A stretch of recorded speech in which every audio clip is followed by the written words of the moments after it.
আজকে রান্না করব কাঁচা কলা দিয়ে তেলাপিয়া, শিং মাছ, কই মাছ। আসসালামু আলাইকুম এভরিওয়ান, সবাই কেমন আছেন? আশা করি আল্লাহর রহমতে সবাই ভালো আছেন। আমি বাজার থেকে একেবারে ফ্রেশ 4টা কলা নিয়ে এসেছি, কাঁচা কলা। এই কলাটাকে কেটে আমি কিছুক্ষণ লবণ দিয়ে মেখে রাখবো যাতে কালো কষটা চলে যায়। আর এদিকে আমি শিং মাছ, কই মাছ আর তেলাপিয়া মাছটাকে ভেজে নেব।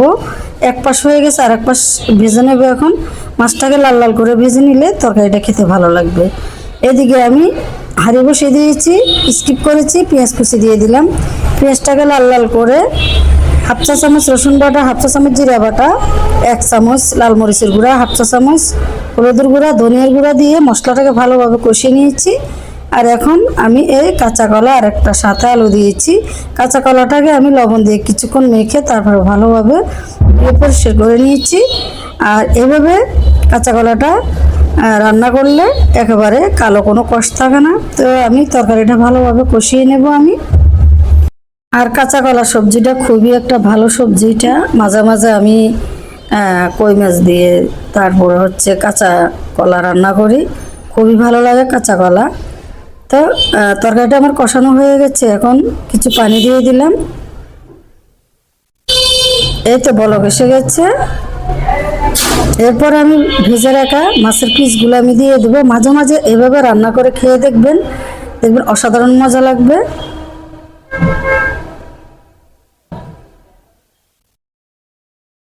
তো একটা শিং মাছ ছিল, শিং মাছটাও আমি সাথে দিয়ে দিয়েছি।